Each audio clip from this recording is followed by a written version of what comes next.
میں منقول اور معصور ہیں ان کو ذرا سمجھ کر پڑھیں بھی اور انہیں مانگنے کی بھی توفیق ہو. اور اس کی ایک وجہ یہ ہے علاوہ دوسری وجوہ کے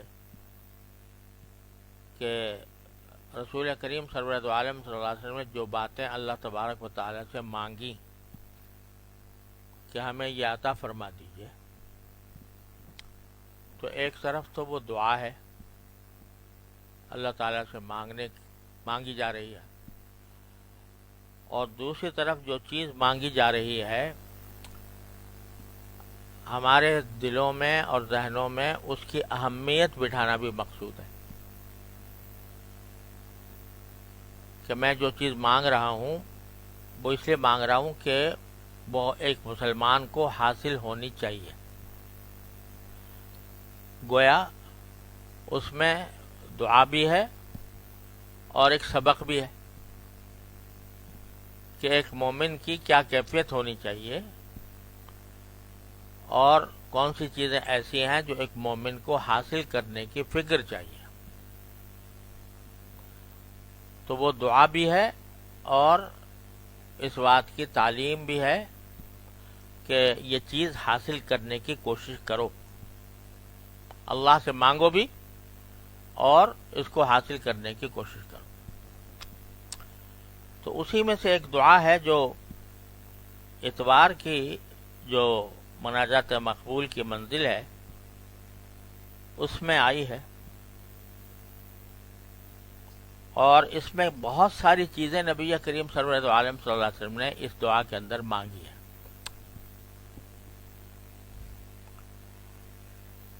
وہ ہے اللہم انی اسألک الثبات فی الامر واسألک عظیمت الرشد واسألک شکر نعمتک وحسن عبادتک واسألک لسانا صادقا وقلبا سلیما وخلقا مستقیما واسألک من خیر ما تعلم واستغفرک مما تعلم انک انت علام الغیوب.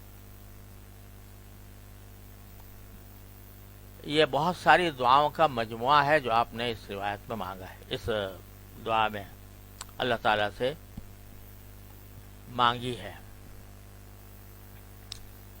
اور ایک حدیث میں آتا ہے کہ نبی کریم سرورت عالم صلی اللہ علیہ وسلم نے یہ دعا صحابہ کرام کو تلقین کرتے ہوئے یہ ارشاد فرمایا کہ لوگ تو اپنے پاس دولت کے خزانے جمع کرنے کی فکر کرتے ہیں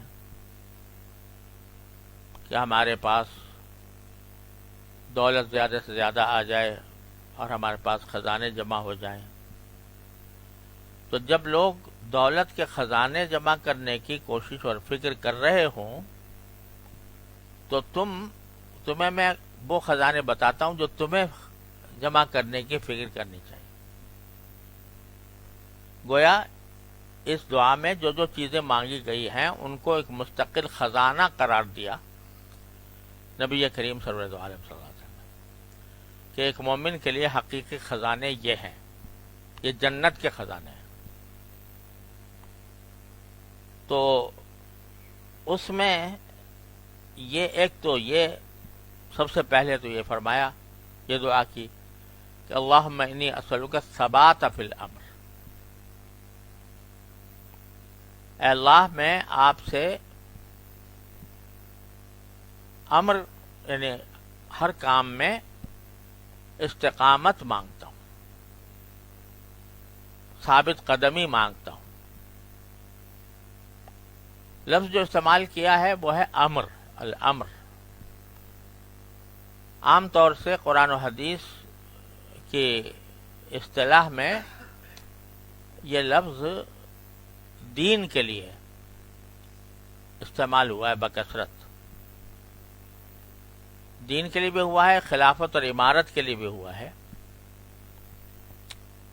لیکن دین کے معنی میں یہاں بظاہر مقصود ہے کہ دین کے معاملے میں آپ سے استقامت چاہتا ہوں، ثابت قدمی چاہتا ہوں.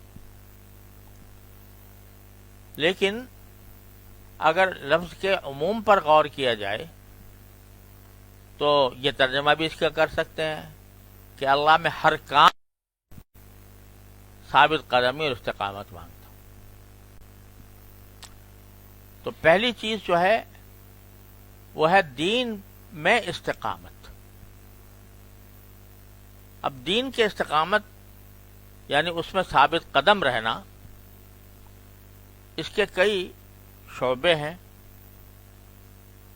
اور اس کے کئی شاخیں ہیں. ایک تو سیدھی سی بات یہ ہے کہ جب آدمی اللہ تبارک و تعالیٰ کی توحید کا اور نبی کریم صلی اللہ علیہ وسلم کی رسالت کا، آخرت کا اعتقاد دل میں پیدا کر لے اور اس پر ایمان لے آئے، کلمہ پڑھ لے، تو وہ اسلام میں داخل ہو گیا، دین میں داخل ہو گیا. اور اب ضرورت اس بات کی ہے کہ وہ دین کا جو اعتقاد دل میں پیدا ہوا اس پر استقامت حاصل ہو، یعنی وہ دھل مل نہ ہو، اس میں لغزش نہ ہو، اس میں کہیں خدا نہ کرے آدمی پھسل کر کسی اور طرف نہ جا پڑے. اسی کو فرمایا قل آمنت باللہ ثم استقم. ایک مرتبہ یہ کہہ لو کہ میں اللہ پر ایمان لے آیا، پھر اس پر ثابت قدم ہو جاؤ، استقامت اختیار کر لو.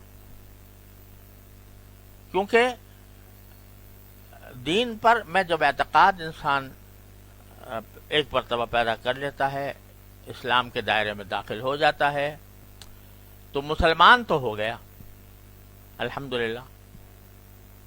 لیکن اس کائنات میں اور دنیا میں بہت سی چیزیں ایسی ہیں جو اس کو اس ایمان سے ڈگمگانے کی فکر کرتی رہتی ہیں. شیطان ہے، نفس ہے، وہ مختلف قسم کے حربے استعمال کرتا ہے کہ یہ آدمی جس نے ایمان اختیار کر لیا ہے اور دین کے بنیادی عقائد کو تسلیم کر لیا ہے، اس کو کسی طرح یہاں سے ڈگمگائیں. اس کا نتیجہ یہ ہوتا ہے العیاذ باللہ کہ چاہے ایک تو انتہائی خطرناک بات تو یہ ہے کہ اللہ بچائے انسان مرتد ہو جائے العیاذ باللہ. وہ تو بہت ہی انتہائی درجے کی بات ہے، اللہ تعالیٰ اس سے مسلمان کو محفوظ رکھے. لیکن اس سے کم درجے کی بات یہ ہے کہ دل میں وسوسے، خطرات دل میں پیدا کرتا رہتا ہے شیطان. اور کوئی بھی مسلمان ایسا نہیں ہے کہ جس کو کبھی نہ کبھی اس قسم کے وساوس سے واسطہ نہ پڑتا ہو. وہ اس لیے شیطان لاتا ہے کہ یہ ذرا اس کے اندر جو ایمان تو نام ہے نا پکے اعتقاد کا، لیکن اس پکے اعتقاد کو ذرا جھنجھوڑ دے، اس کے اندر کچھ کمی پیدا کر دے کہ کچھ شبہات اس میں نکل آئیں، کچھ وسوسے نکل آئیں. تو ایک وسوسے تو وہ ہوتے ہیں کہ جو غیر اختیاری بعض اوقات انسان کے دل میں آ جاتے ہیں، انسان کے اختیار کو اس میں دخل نہیں ہوتا. تو یہ ایسے وسوسے جو ہیں ان کا تو کوئی اعتبار نہیں، اور نہ ان سے حقیقت میں کوئی نقصان ہوتا ہے. یہ وسوسے جو آتے ہیں بعض اوقات ایسے ہوتے ہیں کہ ایک صاحب ایمان اس کے تصور سے بھی پریشان ہو جاتا ہے. یا آپ نے اے سی کھولا ہوا ہے یا بند کیا ہوا ہے؟ اگر یہ نہیں کھلا ہوا نہیں ہے تو دروازہ کھول دو تاکہ کھلا ہوا ہے مگر آپ ٹھنڈک تو آ نہیں رہی. اچھا استغفر اللہ رب.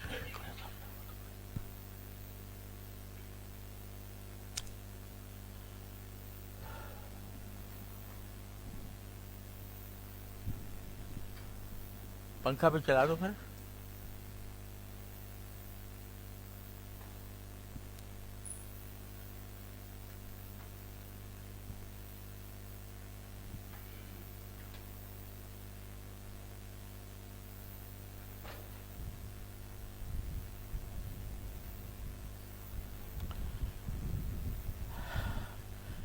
یہ بہت اہم بات عرض کر رہا ہوں، سمجھنے کی ہے اور عمل کرنے کی ہے۔ کوئی بھی انسان ایسا نہیں ہے جس کو کبھی نہ کبھی اس قسم کے وسوسے دل میں نہ آتے ہوں۔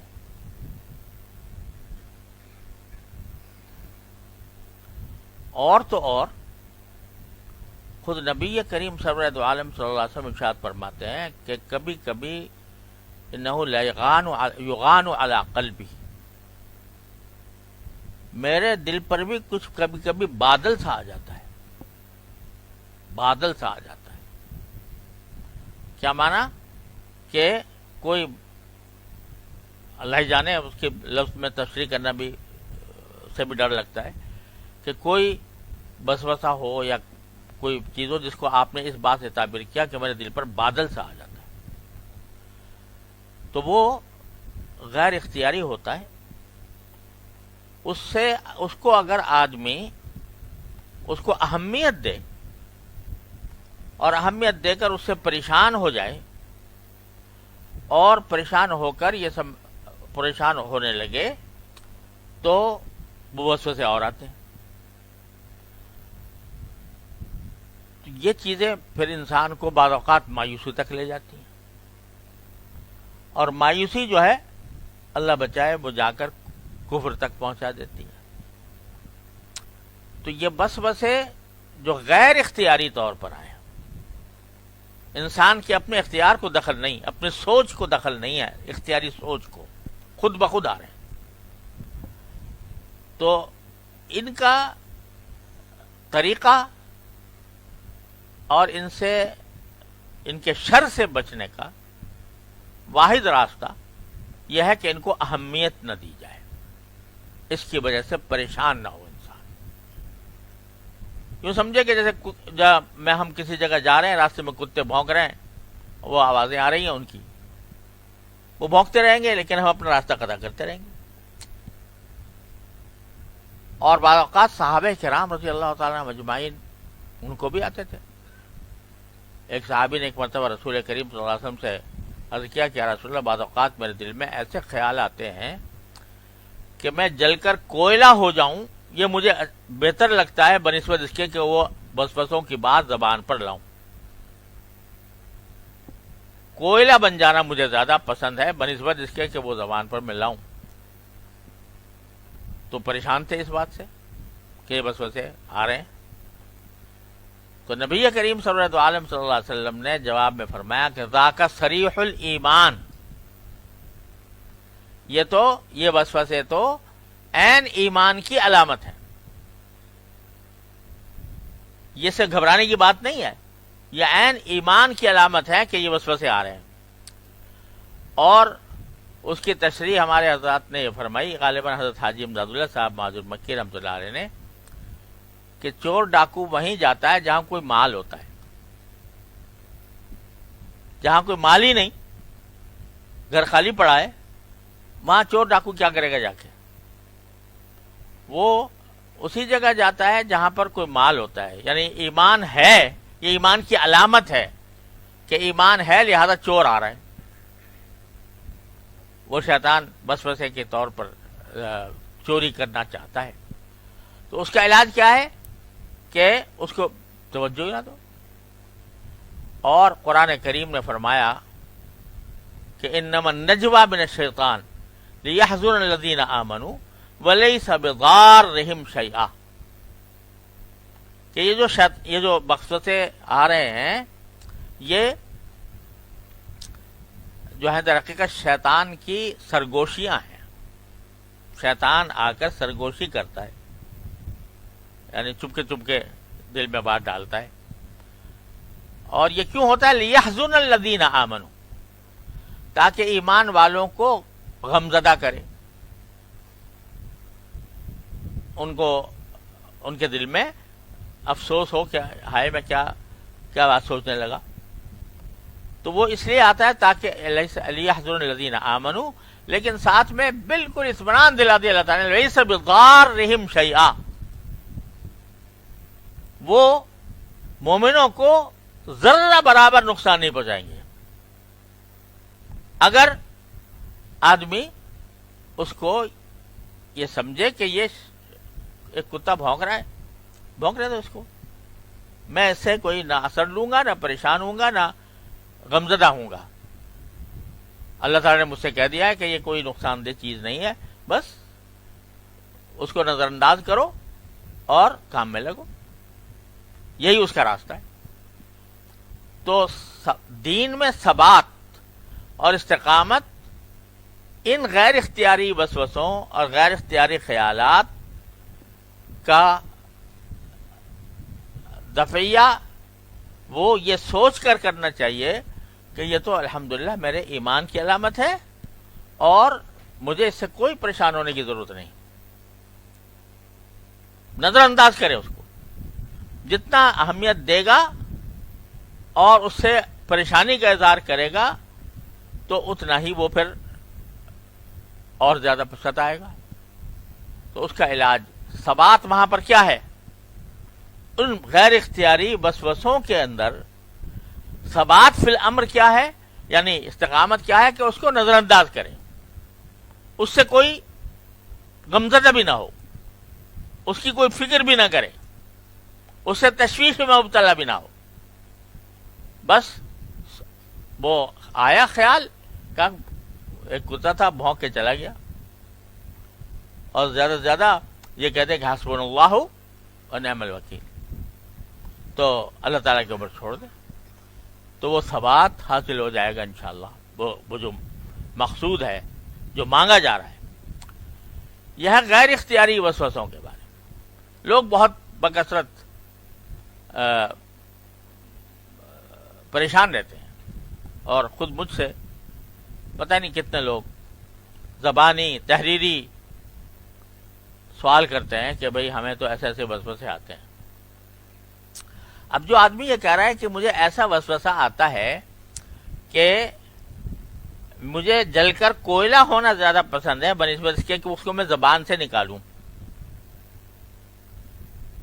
تو اس کا یہ کہنا کہ مجھے جل جانا، کوئلہ بن جانا زیادہ پسند ہے، یہ اس بات کی علامت ہے کہ پکا مومن ہے.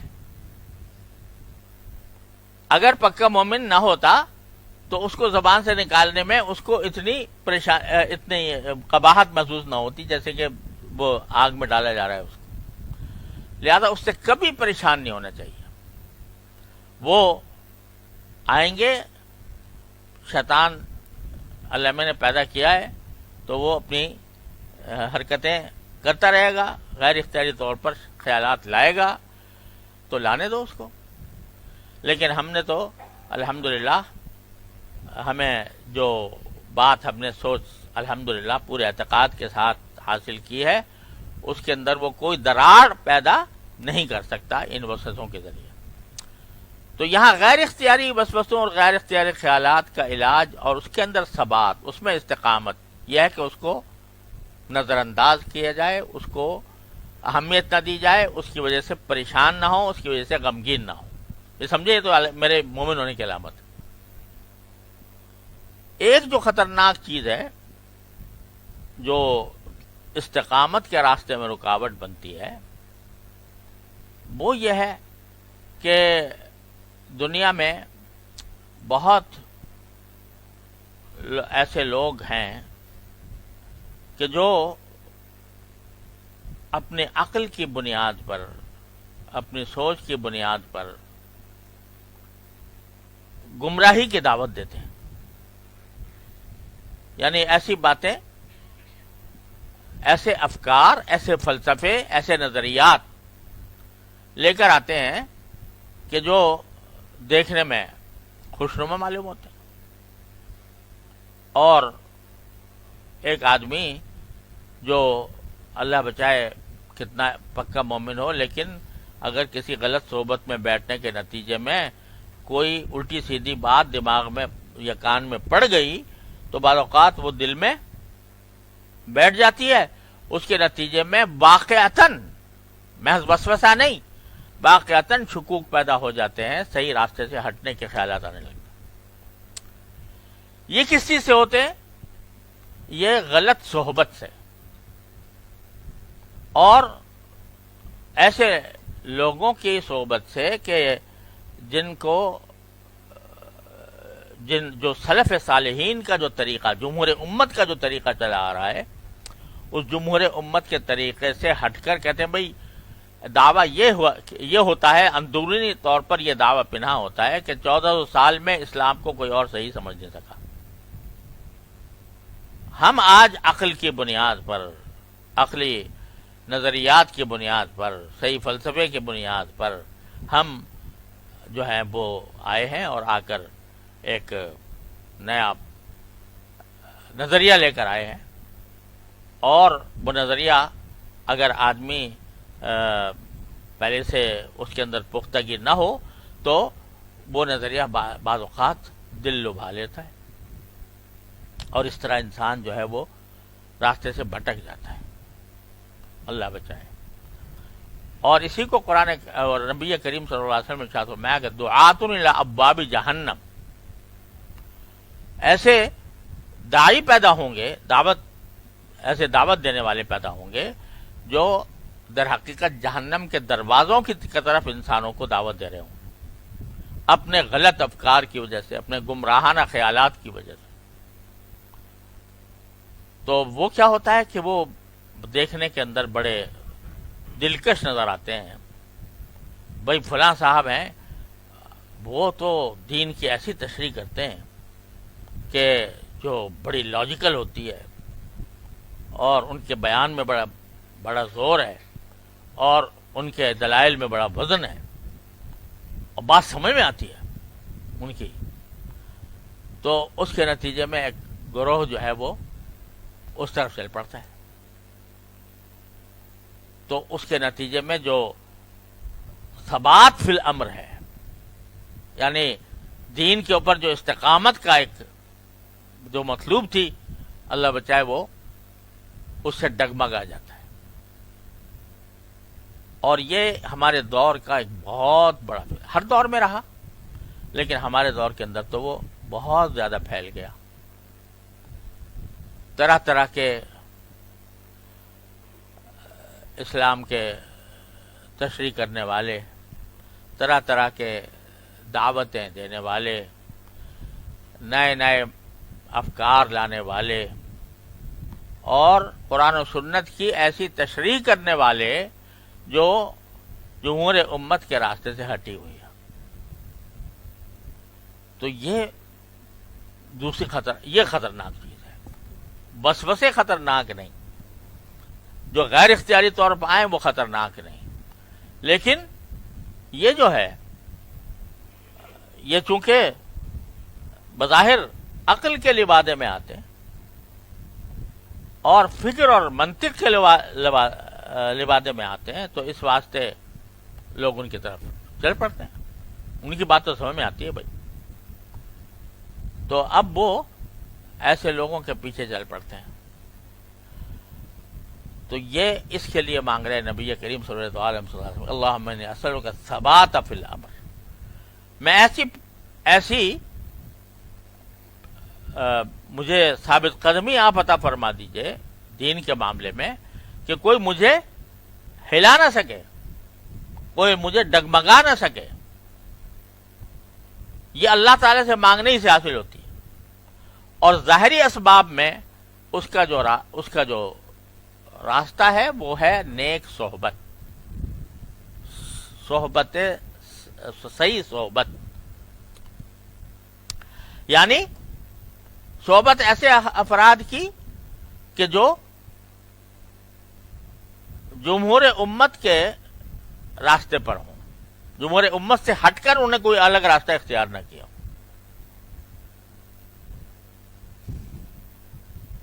چنانچہ رسول کریم صلی اللہ علیہ وسلم نے پیشین گوئی فرمائی تھی کہ میری امت جو ہے وہ 72 بعض روایتوں میں اور 73 بعض روایتوں میں فرقوں میں بٹ جائے گی،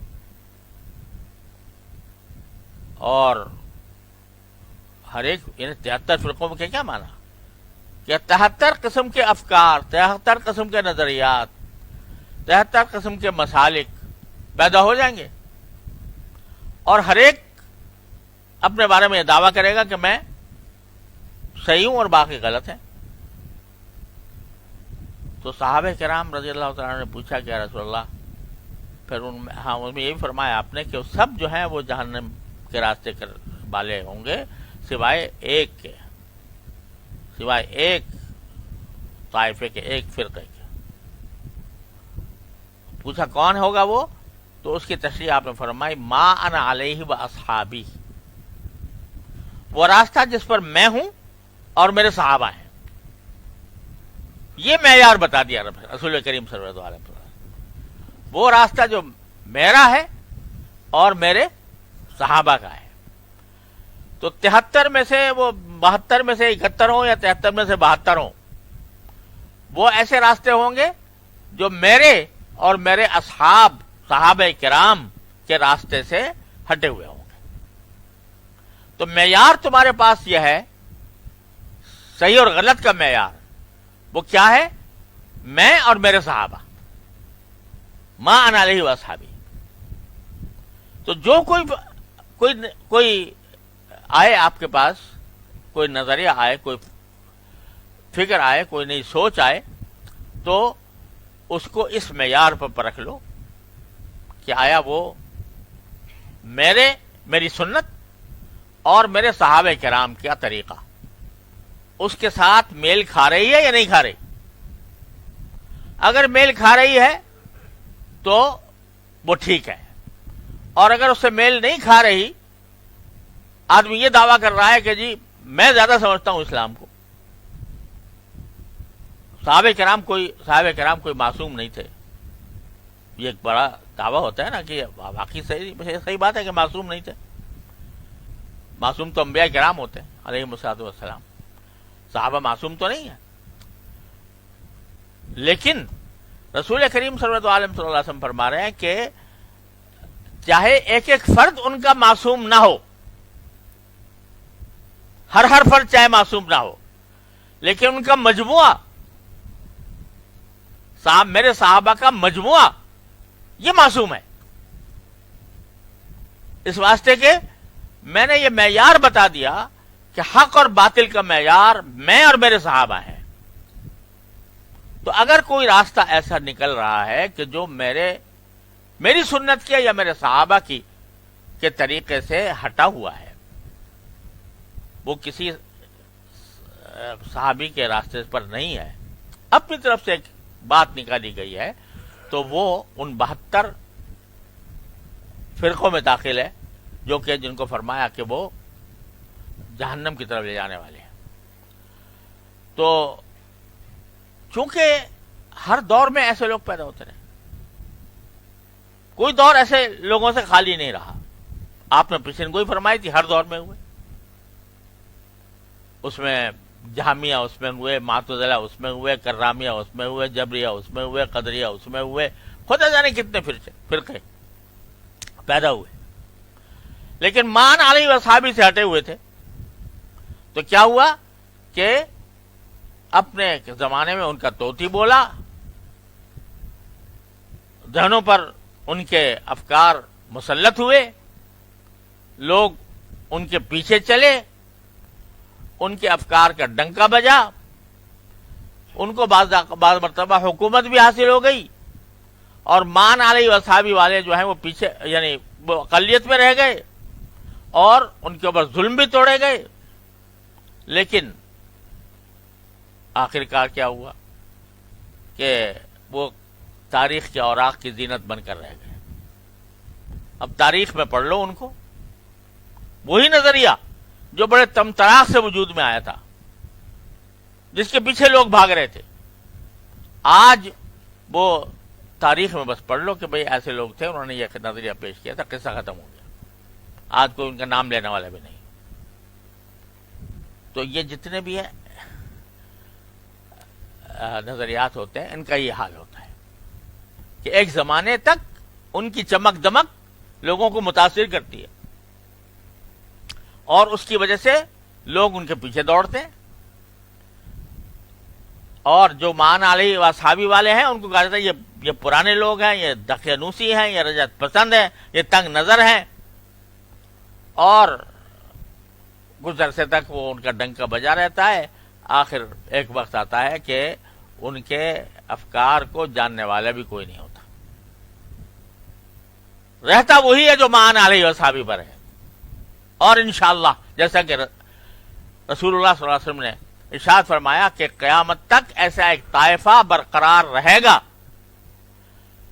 کہ جو صحیح راستے پر ہوگا، حق پر ہوگا، اور کوئی بھی ان کو رسوا نہیں کر سکے گا، وہ آخر وقت تک قائم رہیں گے۔ تو وہ طائفہ کون سا ہے؟ وہی ہے ما انا علیہ واصحابہ والا۔ اور اس کو اگر آسان الفاظ میں تعبیر کیا جائے تو یہ کہ جمہور امت وہ جس طرف جا رہی ہے، جمہور امت کا جو عقیدہ ہے، اس کا جو طرز عمل ہے، اس طرز عمل سے ہٹا ہوا جو بھی ہوگا وہ غلط راستے پر ہوگا، اور جو جمہور امت کے مطابق ہوگا وہ ما انا علیہ واصحابہ والا ہوگا۔ اس میں کچھ اجتہادی اختلافات بے شک ہو سکتے ہیں، صحابہ کرام میں بھی اجتہادی اختلافات ہوئے تھے۔ اگر ان اجتہادی اختلافات میں سے کوئی شخص ایک راستے کو اختیار کرتا ہے دوسرے کو نہیں کرتا تو اس سے کوئی فرق نہیں پڑتا، وہ ما انا علیہ واصحابہ سے باہر نہیں جاتا۔ لیکن جو مجموعہ معصوم ہے، وہ مجموعہ، اس سے ہٹنا یہ ہے خطرناک چیز۔ لہذا جو سبق مل رہا ہے وہ یہ ہے کہ یہ جو نئے نئے نظریات کی جو چمک دمک ہوتی ہے اس سے متاثر نہ ہو۔ یہ دیکھو کہ جمہور امت سے جو ایک طریقہ چلا آ رہا ہے 1400 سال سے، اس پر عمل پیرا ہے لوگ، تو وہ اگر اس سے ہٹ کر کوئی کسی بات کی طرف دعوت دے رہا ہے تو وہ دعوت غلط راستے کی دعوت ہے۔ اللہ بچائے، وہ دعات الی ابواب جہنم میں داخل ہونے کا اس کا اندیشہ ہے۔ لہذا راستہ کیا ہے کہ جمہور امت کے تابع رہ کر جو لوگ چل رہے ہیں،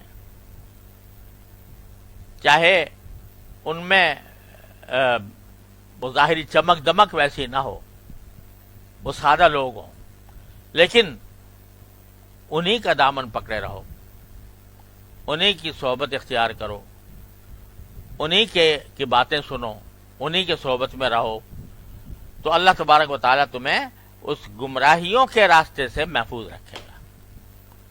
اور یہ مانگتے رہو جو حضور اقدس صلی اللہ علیہ وسلم فرماتے ہیں، اللہم انی اسألک الثبات فی الامر، کہ مجھے ثابت قدمی عطا فرما دے اس میں، کیونکہ یہ مانگنے کی ایک وجہ تو یہ ہے جو میں نے عرض کی کہ گمراہیوں کے بہت سے راستے ہوتے ہیں، وہ اپنے طرف بلاتے ہیں۔ ایک وجہ تو یہ ہوتی ہے، ایک وجہ یہ ہوتی ہے کہ اللہ بچائے جو انسان کا جو دل ہے نا، یہ بھی بڑی نازک چیز ہے۔ جیسے حدیث میں آتا ہے کہ القلوب بین اصبع الرحمن، باری تعالیٰ کی انگلیوں کے درمیان ہوتا ہے دل۔ بعض اوقات ایک چھوٹی سی بات، غلط جگہ پر آپ پہنچ گئے اور چھوٹی سی بات جو ہے وہ دل میں اٹک گئی، تو اس اٹکنے کی وجہ سے اللہ بچائے راستہ بدل جاتا ہے۔ یہ جو حدیث میں آتا ہے کہ بعض اوقات ایک انسان ساری زندگی بہترین عمل کر رہا ہوتا ہے، یہاں تک کہ اس کے اور جنت کے درمیان صرف ایک ذراع کا فاصلہ رہ جاتا ہے، تو اچانک اس کے دل کی حالت بدل جاتی ہے اور وہ اچانک راستہ اس نے دوسرا اختیار کر لیتا ہے، اور اللہ بچائے پھر وہ جہنم والا بن جاتا ہے۔ تو یہ کس طرح ہوتا ہے کہ اگر آدمی ایک جگہ جم کر بیٹھنے کے بجائے ذائقے سونگتا پھرے کہ فلاں کی مجلس میں بھی چلا جاؤں، وہ ایک نیا آدمی آیا ہے، اسے نئی انداز سے دین کی تشریح کرنی شروع کر دی ہے، وہ ایک نیا، اس کا بھی ذائقہ جا کے سونگوں چکھوں، اس کی بھی بات سنوں، اس کی بھی بات سنوں، ادھر ادھر بھٹکتا پھرے تو پتہ نہیں کس وقت کیا کون سی بات انسان کے دل پر اثر انداز ہو کر اس کو صحیح راستے سے بھٹکا دے۔ لہذا یہ دعا اس کا آدمی اپنا وظیفہ بنانا چاہیے، اللہم انی اسألک الثبات فی الامر، اے اللہ مجھے ثابت قدمی عطا فرما۔ تو جب مانگتا رہے گا پھر نہیں اللہ میں گمراہ کرے گا، جب مانگتا رہے گا کہ مجھے ثابت قدمی چاہیے، اے اللہ مجھے دے دیجئے ثابت قدمی، تو پھر کوئی دوسرا اس کو آ کر گمراہ نہیں کر سکے گا۔ اگر یہ مانگتا بھی رہے اور صحبت اختیار ایسے لوگوں کی کرے جو جمہور امت کے راستے پر ہو، تو پھر کوئی اس کو خطرہ نہیں انشاءاللہ، جبکہ وہ مانگتا رہے۔ تو خلاصہ یہ نکل رہا ہے کہ آدمی جو ہے وہ اپنی صحبت کو پہلے سے سوچ سمجھ کر، جو متبع سنت لوگ ہیں، جو صحابہ کرام کے طریقے پر ہیں، ان کے ساتھ اپنے آپ کو وابستہ رکھے، اور جب ایک در پکڑ لیا تو یک در گیر و محکم گیر، اس کو مضبوطی سے تھامے رکھے اور ذائقے چکھتا نہ پھرے کہ فلاں جگہ بھی ذائقہ دیکھ لو، فلاں جگہ بھی ذائقہ دیکھ لو۔ اسی کو حضرات صوفیاء کرام کہتے ہیں وحدت مطلب، کہ یہ ذائقے چکھنے والی بات نہیں ہے، وہ جب دین ایک اچھی طرح دل میں گھر کر گیا تو اب بس ہمیں کہیں اور جانے کی ضرورت نہیں ہے، ایک صحیح صحبت ہمیں مل گئی تو اس کے بعد ہمیں کہیں اور جانے کی ضرورت نہیں ہے۔ تو ایک بات دین پر استقامت کے لیے یہ ہے۔ اسی کا ایک دوسرا حصہ یہ ہے کہ وہ عملی پہلو ہے ثبات کا۔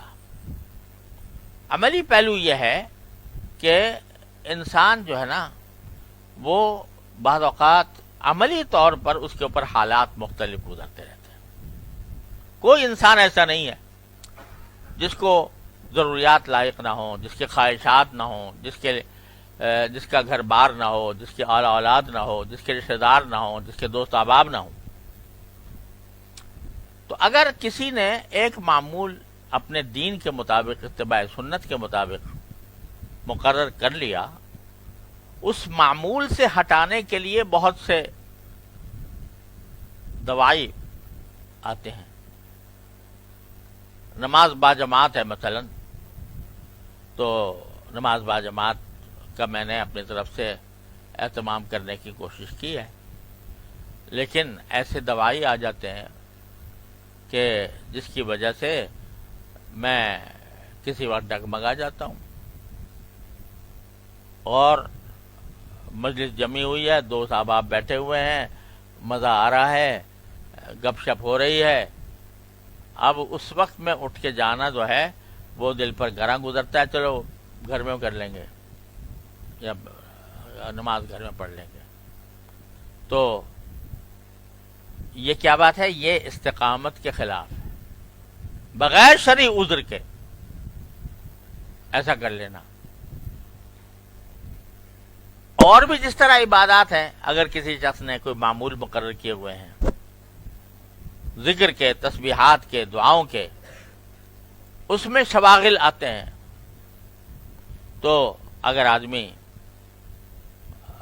ان شواغل کی طرف کو اہمیت دے کر، اور وہ کبھی ایک کام کیا کبھی نہیں کیا، کبھی ایک کام کر کے کچھ دن لگے رہے، اس کے بعد پھر دل اچاٹ ہو گیا اور اس کو چھوڑ دیا، تو یہ بھی ثابت قدمی کے خلاف ہے، یہ عملی ثابت قدمی کے خلاف ہے۔ اس لیے اللہ سے مانگنا ہے کہ یا اللہ جو کچھ بھی ہو مجھے ثابت قدمی عطا فرما دین کے معاملے میں۔ جب میں نے ایک روش اختیار کر لی، ایک معمول بنا لیا، تو اب چاہے ادھر دنیا ادھر کی ادھر ہو جائے، یعنی مانا یہ دنیا ادھر کی ادھر ہونے سے مراد یہ کہ چاہے میرے دل اکتا رہا ہو، چاہے میں دل نہ چاہ رہا ہو، چاہے مجھے سستی ہو رہی ہو، مگر میں اس سستی کا مقابلہ کر کے وہ کام ضرور کروں گا.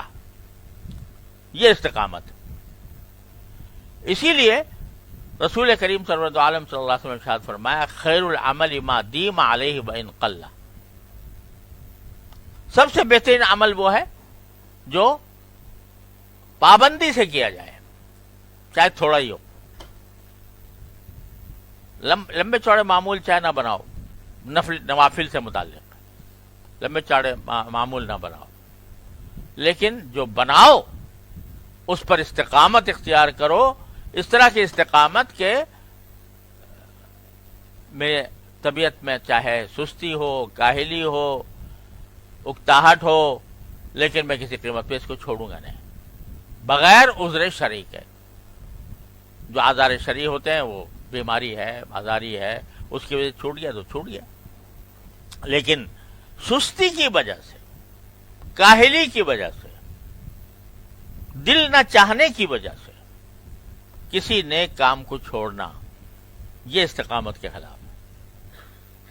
اور اس کا علاج اس کے سوا کوئی نہیں کہ انسان اپنے اوپر زبردستی کرے. یہ وقت میں نے اس کام کے لیے مقرر کر لیا ہے تو میں چاہے میرے دل پر آرے کیوں نہ چل جائیں، میں کروں گا یہ کام. زبردستی کے بغیر نہیں ہوتا. جو بعض لوگ جو سمجھتے ہیں کہ بھائی کسی بزرگ کے پاس چلے جائیں گے، وہ کچھ چھو منتر کر دے گا اور وہ چھو منتر کے ذریعے ہمیں استقامت حاصل ہو جائے گی، تو یہ ہمیشہ خام خیالی میں مبتلا رہیں گے.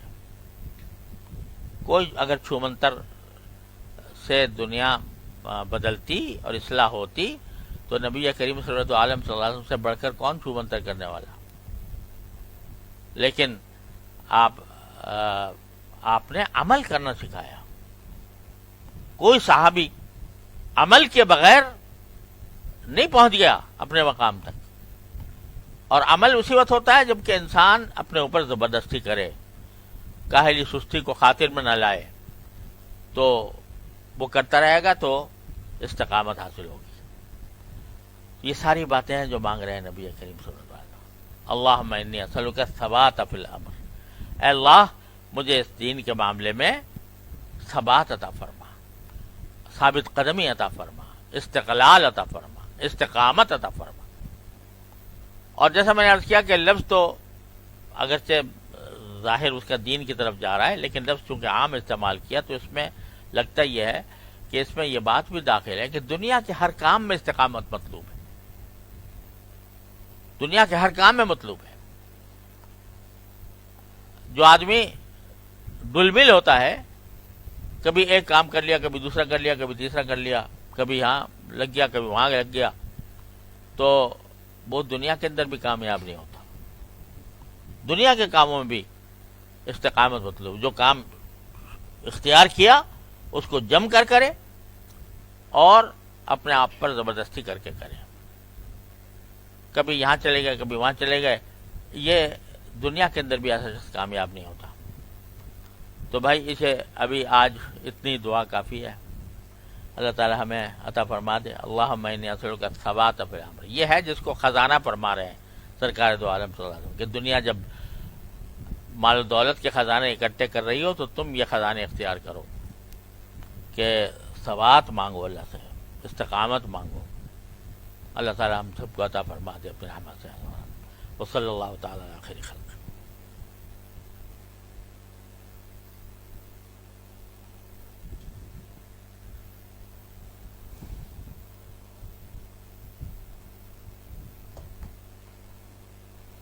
استغفر اللہ.